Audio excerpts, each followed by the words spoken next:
누가복음 1장과 2장의 말씀은 예수님의 탄생과 관련되어 있는 내용들입니다. 예수님의 탄생을 기준으로 해서 예수님의 탄생 이전에 일어난 일이 무엇이며, 그리고 예수님의 탄생 이후에 일어난 일이 무엇인가를 누가복음 1장과 2장에서 말씀하고 있습니다.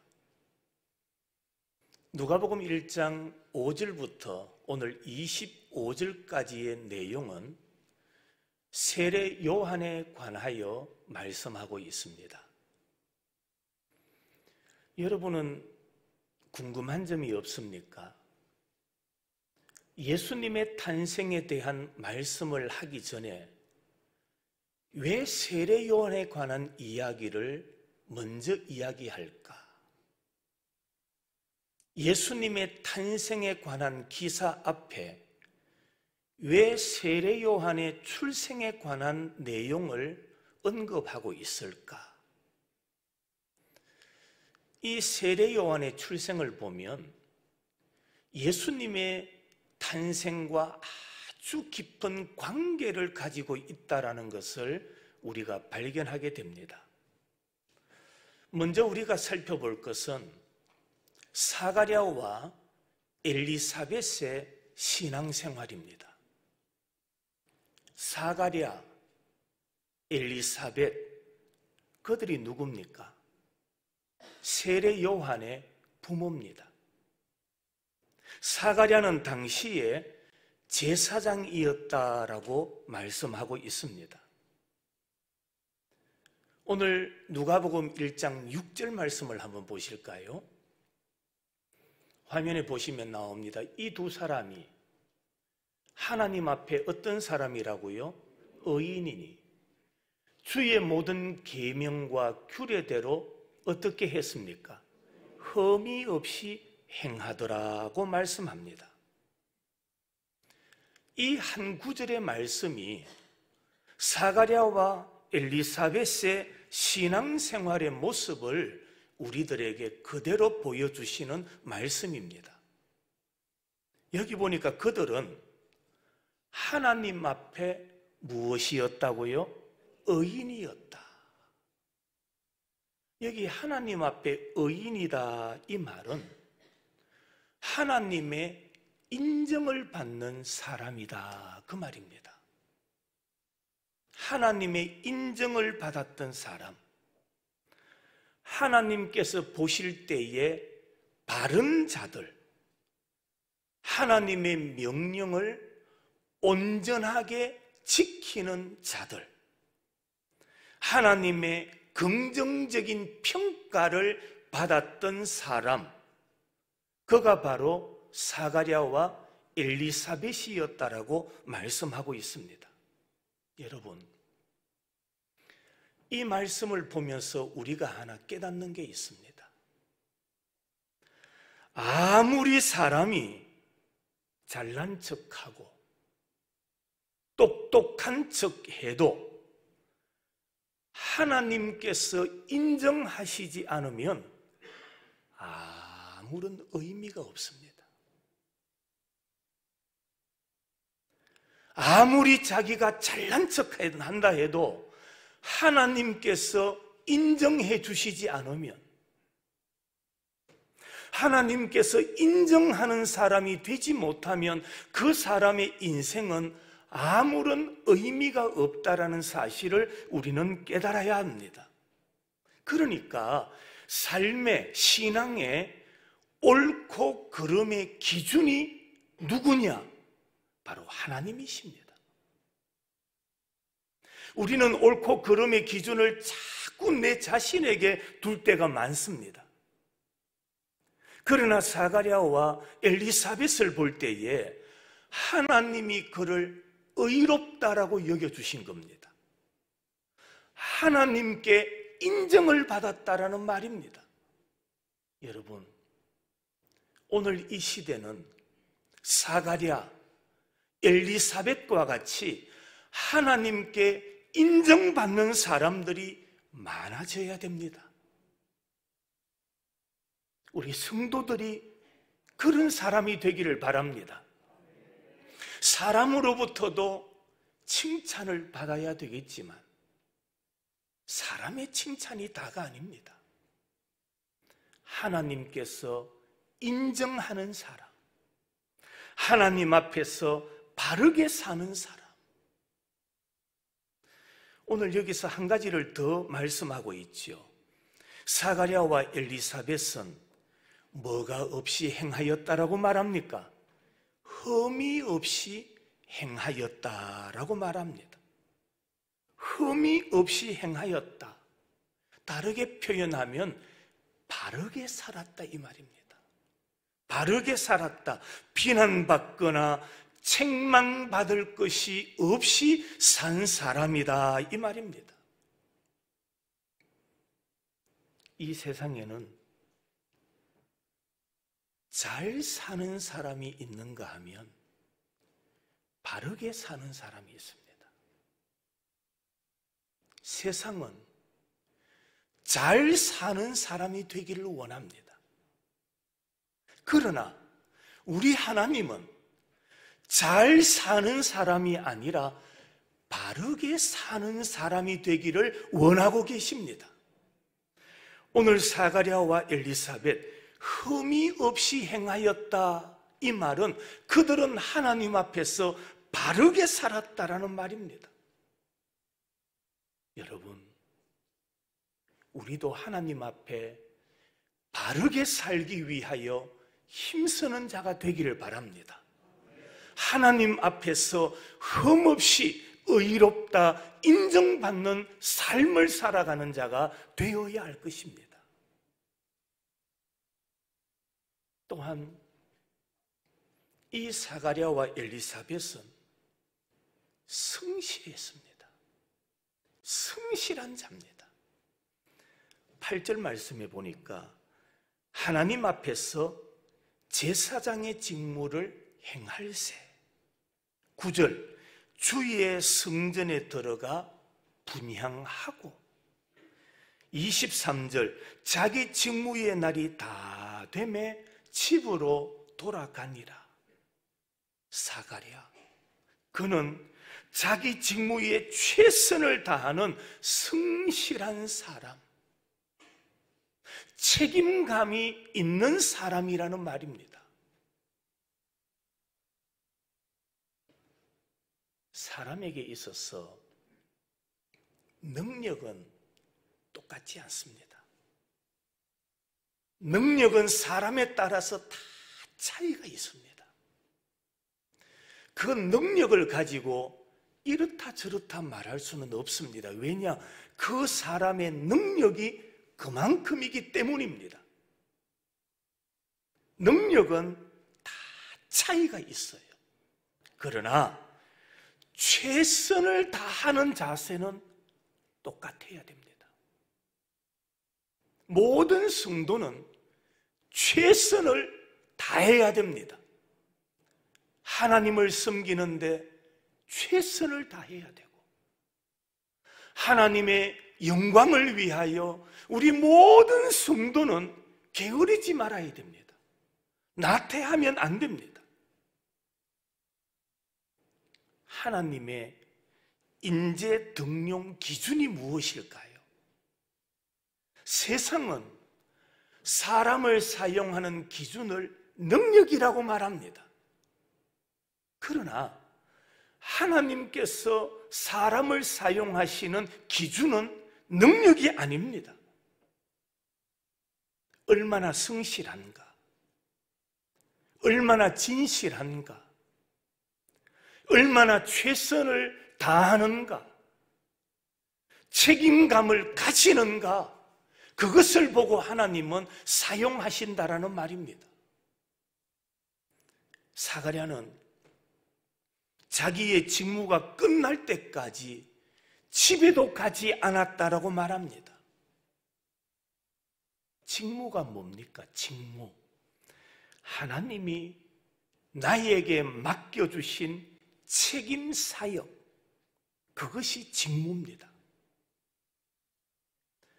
사도행전 1장에 보면은 자기 직무를 잘못 감당하다가 스스로 목숨을 끊었던 가룟 유다를 대신해서 그 후임을 결정하는 내용이 기록되어 있습니다. 사도행전 1장 25절에 봉사와 및 사도의 직무를 대신할 자인지를 보이시옵소서. 유다는 이 직무를 뭐하고? 버리고. 유다는 어떤 사람입니까? 하나님께서 그에게 맡기신 직무를 뭐 하였다고 말합니까? 버리고 자기 갈 길로 가버린 자라고 말합니다. 이런 가룟 유다를 대신해서 마띠아를 선출하는 장면이 기록되어 있습니다.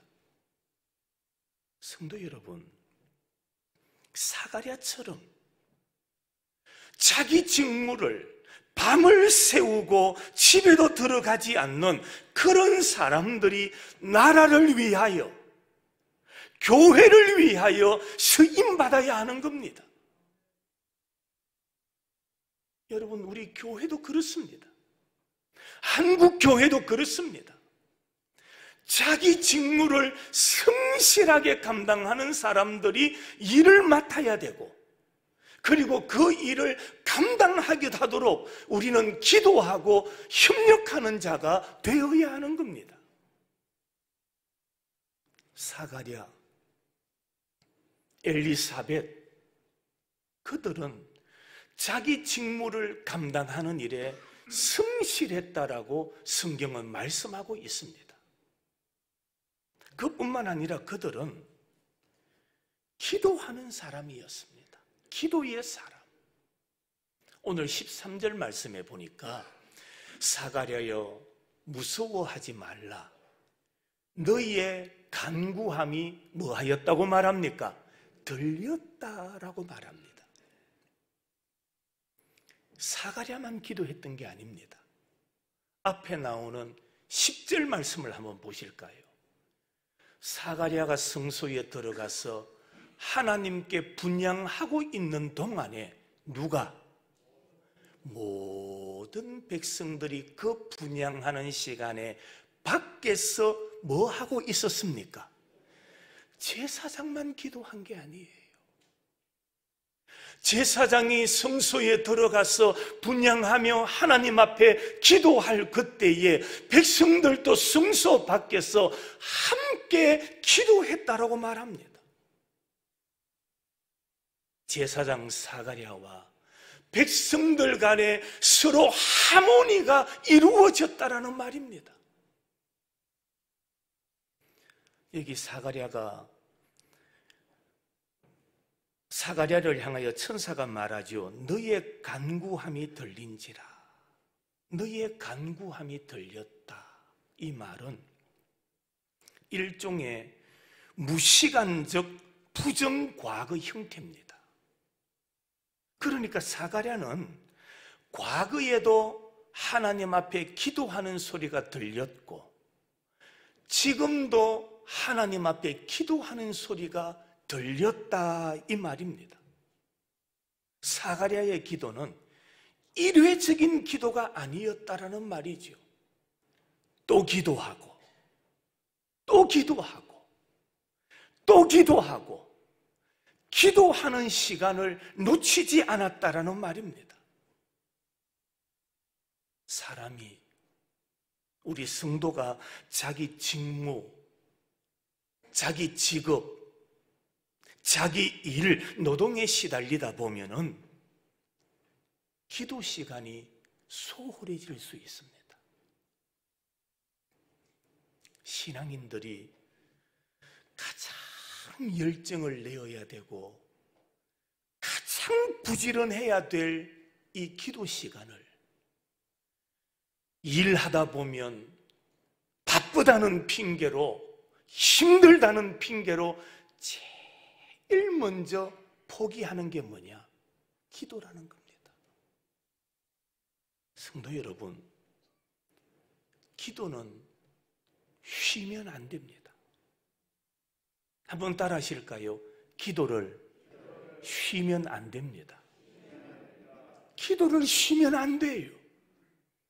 기도를 안 하면 머리만 발달합니다. 기도를 안 하면 머리만 발달하게 되고, 머리만 발달하면 사람의 영성은 가면 갈수록 메말라지는 겁니다. 내 영성이 메마르지 않기 위해서 우리는 피곤해도, 힘들어도, 어려워도 기도해야 됩니다. 사가랴는 영성도 살았을 뿐만 아니라 자기의 직무도 살렸던 사람입니다. 사가랴가 성소에 올라가서 하나님 앞에 기도할 때에 백성들이 나 몰라라 한 게 아닙니다. 제사장이 기도하도록 내버려두고 자기들은 편한 생활을 하지 않았습니다.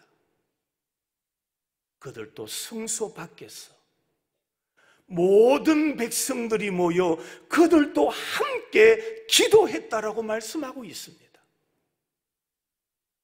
성도 여러분, 목회자도 기도하고 우리 성도들도 함께 기도하는 성도들이 되기를 주님의 이름으로 축원합니다. 서로 하모니를 이룰 때에 주의 교회는 능력이 임하는 겁니다. 하나님의 은혜가 임하는 겁니다. 보통 우리가 그런 표현을 사용하지 않습니까? 손뼉도 뭐 해야 소리가 난다고요? 아주 쳐야 소리가 난다라고 말하지 않습니까? 하나님의 능력은 지도자와 온 성도들이 함께 하나님 앞에 기도할 때에 하나님의 은혜가 임하더라는 겁니다. 오늘 본문에 보면 사가랴 제사장이 기도하고 백성들이 성소 밖에서 함께 기도할 때에 어떤 역사가 일어났느냐? 사가랴와 엘리사벳 부부에게 하나님께서 아들을 선물로 주셨어요. 1장 18절 말씀에 보면 사가랴와 엘리사벳은 나이가 많아서 아이를 가질 수가 없었습니다. 그럼에도 불구하고 13절 말씀에 보면 내 아내 엘리사벳이 내게 아들을 낳아주리니 그 이름을 요한이라 하라. 나이가 많아서 아이를 가질 수 없는 사가랴와 엘리사벳인데 아들을 주는데 아들의 이름까지 장명해 주고 있습니다. 그뿐만이 아닙니다. 14절에 많은 사람이 그의 태어남을 뭐 할 거다? 기뻐할 거다. 15절 이하에 보면 그는 모태로부터 성령의 충만함을 입게 될 거다. 16절 이스라엘 자손을 하나님께로 많이 돌아오게 할 것이며 17절 구약의 엘리야의 심령과 능력으로 일하게 될 것이다 라고 말씀하고 있습니다. 그러니까 하나님께서 주신 아들은 보통 아이가 아니다 이 말입니다. 바로 위대한 하나님의 종이 될 것이다라고 말씀하고 있습니다. 오늘 24절에 보니까 이후에 그의 아내 엘리사벳이 잉태하고 얼마 동안 5달 동안 뭐 하고 있었다고 말합니까? 자, 엘리사벳이 잉태를 하고 난 이후에 숨어 있었다고 말합니다. 왜 숨어 있었을까요? 이 성경상의 흐름을 쭉 보면은 사가랴나 엘리사벳은 뭐 할 수 없는 사람이라고 했습니까? 임신할 수 없는 나이가 많은 사람이라고 했지요. 그런데 그런 사람이 아기를 가졌어요. 그래서 어떤 이들은 나이 많은 사람이 아기를 가지니까 뭐 해서 부끄러워서 숨어 있었을 거다, 그렇게 해석하는 사람들이 있어요. 그런데 그것은 옳은 해석이 아니고, 주경가들의 대부분의 해석이 뭐냐? 왜 엘리사벳이 숨어 있었느냐? 그것은 자기 관리와 기도 시간을 갖기 위하여 숨어 있었다라는 겁니다. 이게 우리에게 필요해요. 사람들이 혼자 있는 것을 싫어합니다. 외로워하고 적적해합니다. 그러나 여러분, 우리 성도들은 예수님께서 한적한 곳에 찾아가셨던 것처럼 좀 시간을 할애해서 예수 그리스도와 기도하는, 자기 자신을 관리하고 주님과 교제하는 이런 시간들이 우리에게 필요합니다. 우리가 이 복음서를 읽을 때에 사가랴와 엘리사벳이 하나님 앞에 자녀를 달라고 기도한 적이 있습니까? 없습니다. 그런데 하나님께서 이 사가랴와 엘리사벳의 신앙과 삶, 그의 충성을 보고 아들을 선물로 주신 거예요. 성도 여러분, 하나님께서 우리에게 주실 수 있는 선물은 수도 없이 셀 수 없을 만큼 많다라는 사실을 알아야 됩니다. 문제는 우리가 하나님의 마음에 드는 사람이 되어야 돼요. 하나님의 마음에 드는 사람이 되면 하나님은 언제라도 하나님께서 예비하신 은혜와 선물을 주실 수 있는 분이십니다. 사가랴가 그랬습니다. 엘리사벳이 그랬습니다. 그들은 의로웠습니다. 하나님 앞에 인정받는 사람이었습니다. 그랬더니 하나님께서 그들에게 아들을 선물로 주셨던 겁니다. 오늘 마지막 25절 말씀에 보면 임신 5개월이 되었던 엘리사벳이 하나님 앞에 올려드렸던 감사의 기도가 기록되어 있습니다. 25절 말씀 화면을 보면서 우리 같이 한번 읽어보겠습니다. 시작. 주께서 나를 돌보시는 날에 사람들 앞에서 내 부끄러움을 없게 하시려고 이렇게 행하심이라. 자, 한번 따라 합시다. 주께서 나를 뭐 하시는 날? 돌보시는 날. 이 25절 속에서 우리는 두 가지의 핵심적인 내용을 발견하게 됩니다. 그 첫째는 주께서 나를 돌보셨다라는 겁니다. 하나님은 나를 돌보시는 분입니다. 엘리사벳을 돌보셨던 하나님은 오늘 또 나를 돌보시는 하나님이십니다. 나를 돌보신다. 하나님이 나를 돌보신다면 우리는 외로워할 필요도, 걱정할 필요도, 염려할 필요도, 절망할 필요가 있을까요? 없을까요? 없다라는 겁니다. 그 이유가 뭡니까? 주께서 나를 뭐하고 계시기 때문에? 돌보고 계시기 때문에. 믿으시기를 바랍니다. 믿으시기를 바랍니다. 주님은 오늘도 나를 돌보고 계시고 영원히 나를 돌보시는 주님이심을 믿으시기를 바랍니다.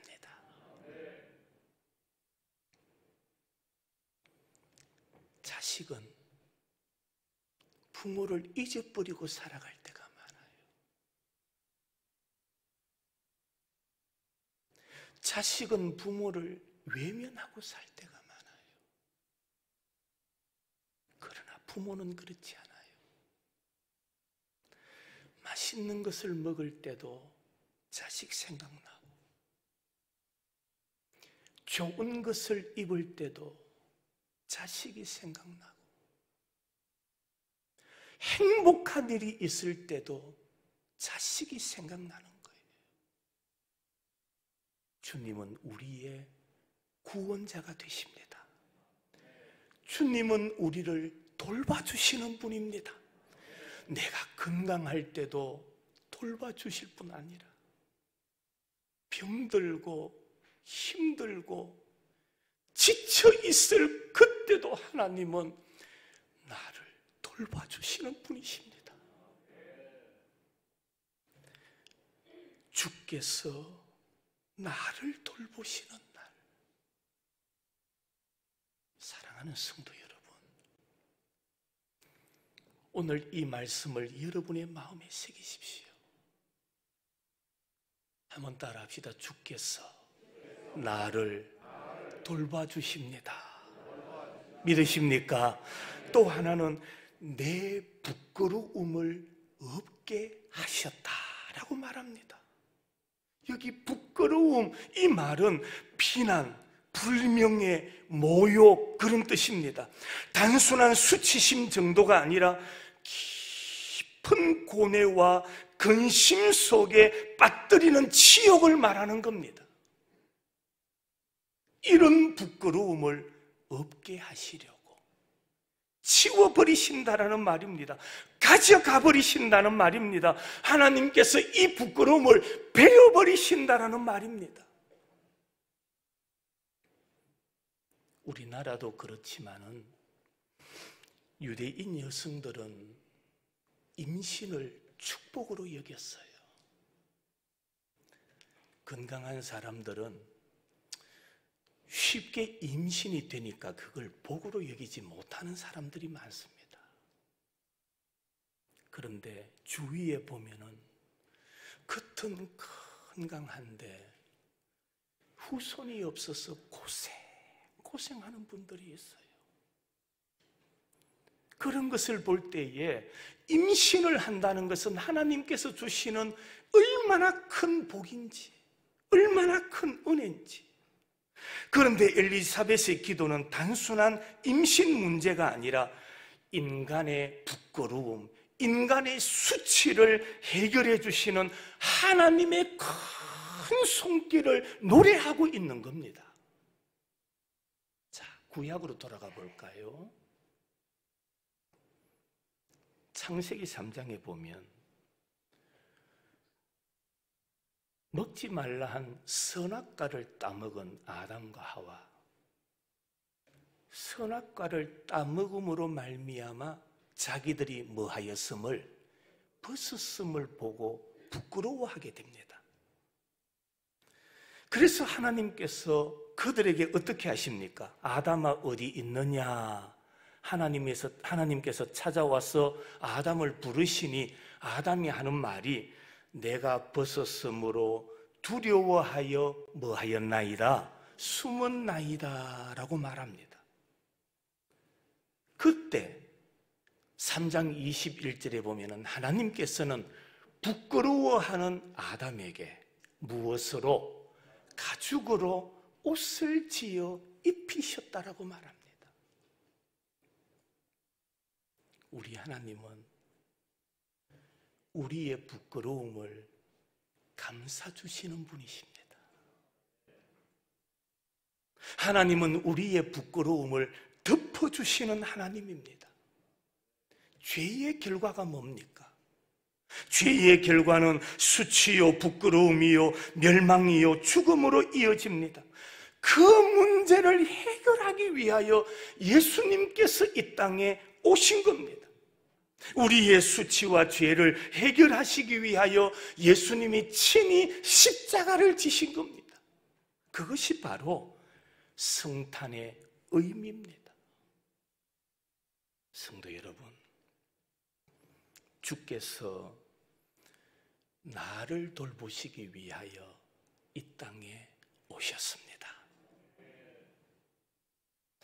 오늘 많은 말씀들을 여러분이 다 기억하지 못할지라도 이 한 가지, 주께서 나를 돌보시기 위하여 이 땅에 오셨습니다.